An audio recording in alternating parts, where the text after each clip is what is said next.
G'day folks, it's the Motorrad Rider again and welcome to the channel.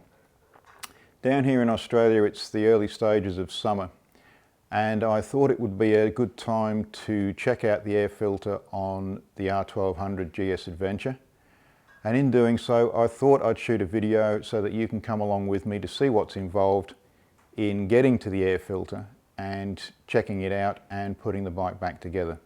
So if you think that'll be interesting to you, stay tuned and hopefully you'll get something out of it.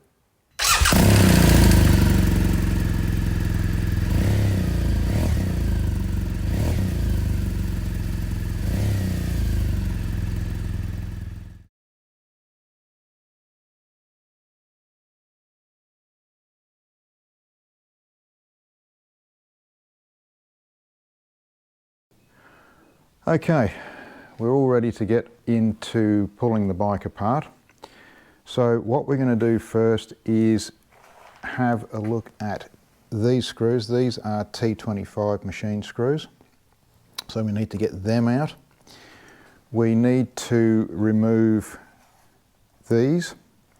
Now these are T25s, and if you don't have this GB tank lock system, there will be 6 T25 machine screws around this filler cap.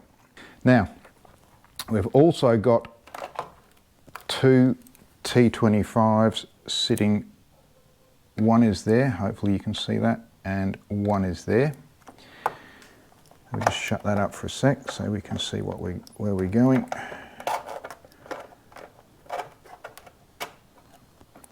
And we have 2 T25s, one there and one there, and we have a T40. It will be very difficult to see. I'll see if I can get my head right over there. There's a T40 right down in there which you will need to get to. So that's the screw locations. So I'll get those undone and we'll get everything lifted off, and then we can have a look at the air filter and the air box itself. Okay, next stage is getting the 4 T25s, 1, 2, 3, 4. We'll lift those T25s off and see how we go.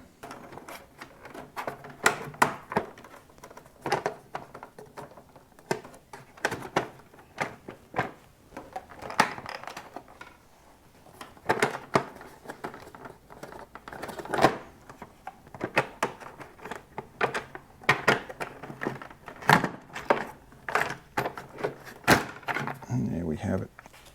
And there's the air filter with its frame. And you can see the orientation of it. It's sitting like that. So you have a frame around it. Just checking inside there. It's pretty clean. What I am going to do is, you notice there's a couple of little bugs there. We're going to vacuum that out, just make sure it's all nice and clean.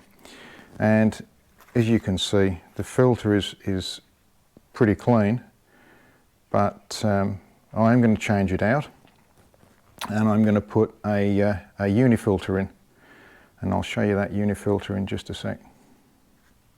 Right, well this is the filter that I've elected to put in. It's a Uni Filter, and the part number is AO7315ST. It's an oil impregnated or foam impregnated with oil filter. It won't harm the fuel injection system because the BMWs, the motorbikes, use what's known as an Alpha N system. And the Alpha N doesn't use a MAF sensor, mass airflow sensor, as the cars do. Now, if you put one of these into a car, you can end up having problems with your MAF sensor because the MAF air sensor, or the MAF sensor, works on heat, and it actually heats up. And what happens is the oil gets sucked over the elements in the MAF sensor, and it actually can really upset to the point of destroying your MAF sensor. But with the alpha N systems that are used on the bikes, they don't have the MAFs, so it shouldn't be a problem. So this is what I'm going to use. Apparently it filters down to 2 microns, which is pretty fine. I'm not too sure what the stock filters filter to, but I think they're around about 20 microns. I'll check that out and put it on the screen. But yeah, so that's what we're going to put in. Also, what's recommended is that we put a little bit of grease around this seal, so that it just helps also with sealing the airbox from the external elements. So I'm going to just wipe that oil off, and I'm going to use a silicone grease. It's a clear silicone grease. You don't use very much of it, but that's what I'm going to use on there. And then we're going to place the plastic border which came out of the original. We'll place that on the top to give it some support. And I'll show you all of that, but I thought I'd just describe it to you as before we break this out of the bag. So onwards we go. That's the filter with the frame in place, and I put a little bit of grease, just take that little bit of paper off there, and there's the silicone grease just around the seal there. You don't need very much of it, you don't need to plaster it on. So that's all we're going to do with that, and then we're going to place it into the airbox like so,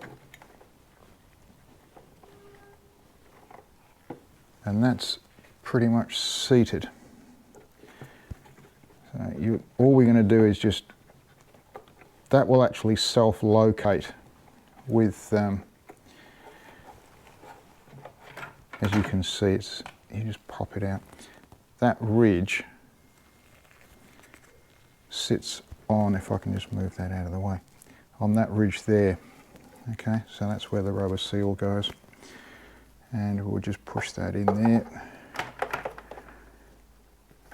like so.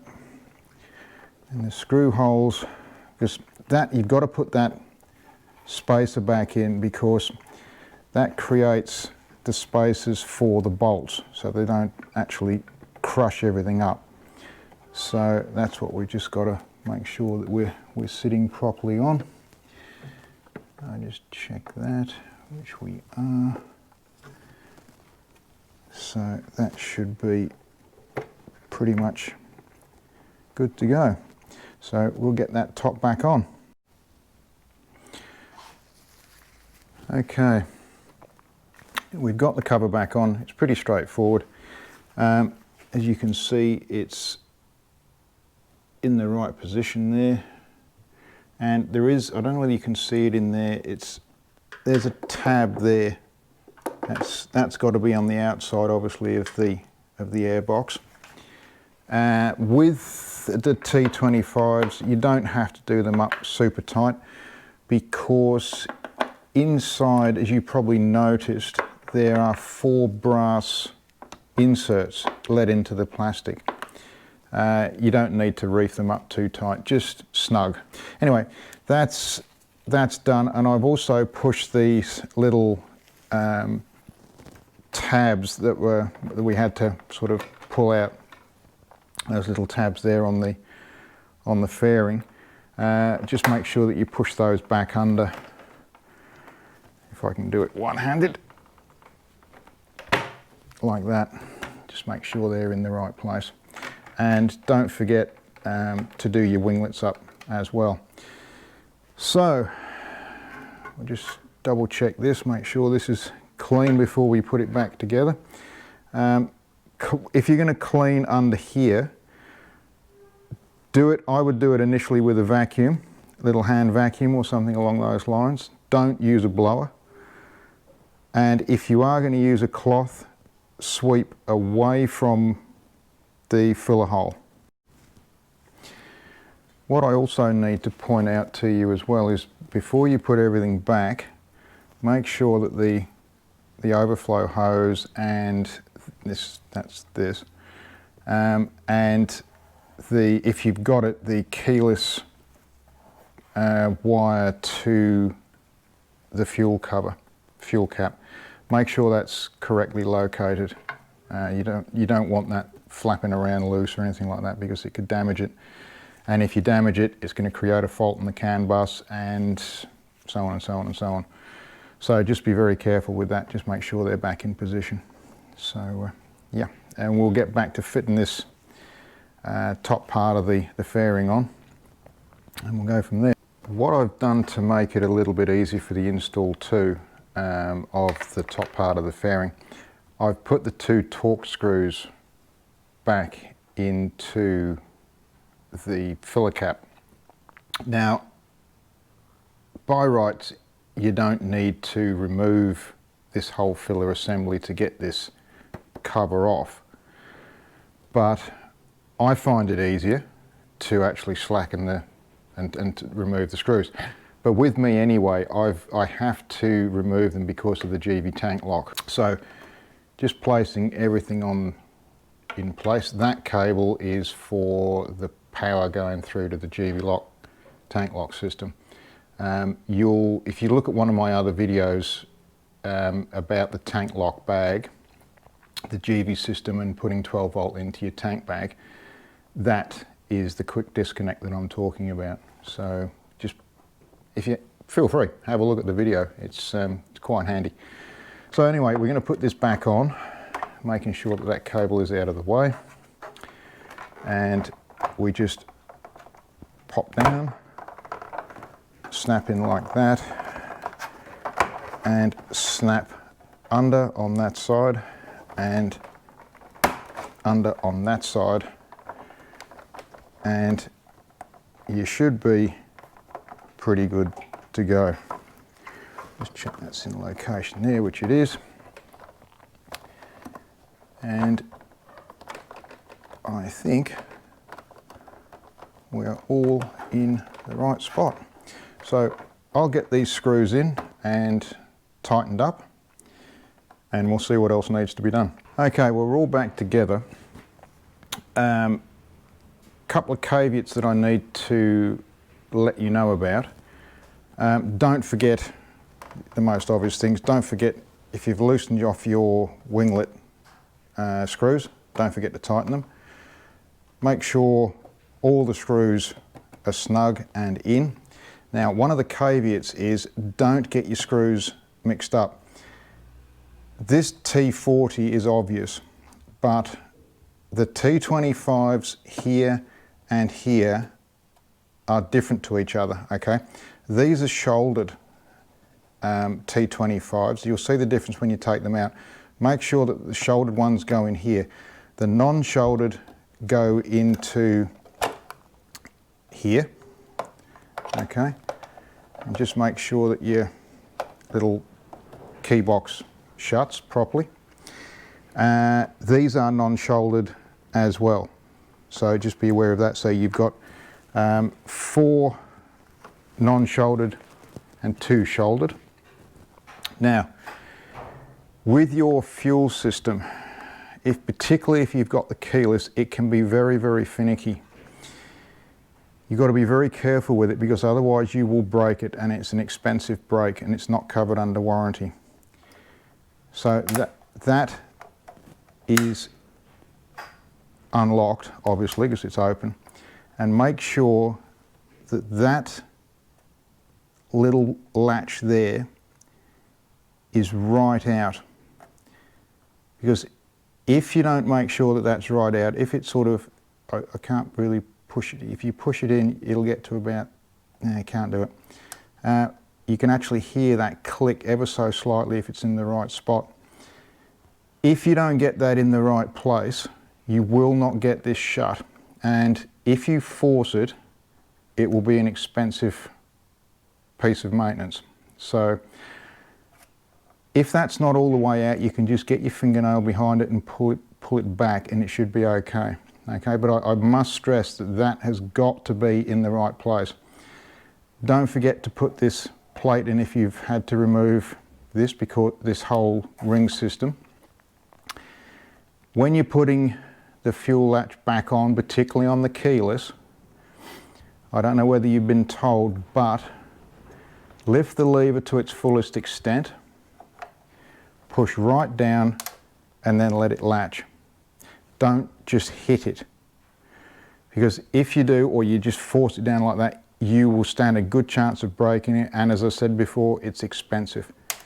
So that works just neatly like that. Down, press, done. Okay. I don't have a torque setting for these. I just make sure that they're snug. They don't need to be He-Man tight. They're just snug. It doesn't move. All these are just snug. You've got to be bearing in mind that there is plastic under there. Yes, this does screw into metal, but just be aware of those things. Make sure everything's tight. Give her a polish. And the only thing that I haven't done here yet is to actually put the seat back on. But that's pretty much it. So yeah, there we go. Well folks, that's it for that video. Hopefully you've gotten something out of it. If nothing else, how to pull the bike apart and get to the air filter and put the bike back together again. So if it's been of use to you, give me a thumbs up and please subscribe, and hopefully we will see you in the next video, which will be coming along very shortly. So thanks for watching. We'll see you soon.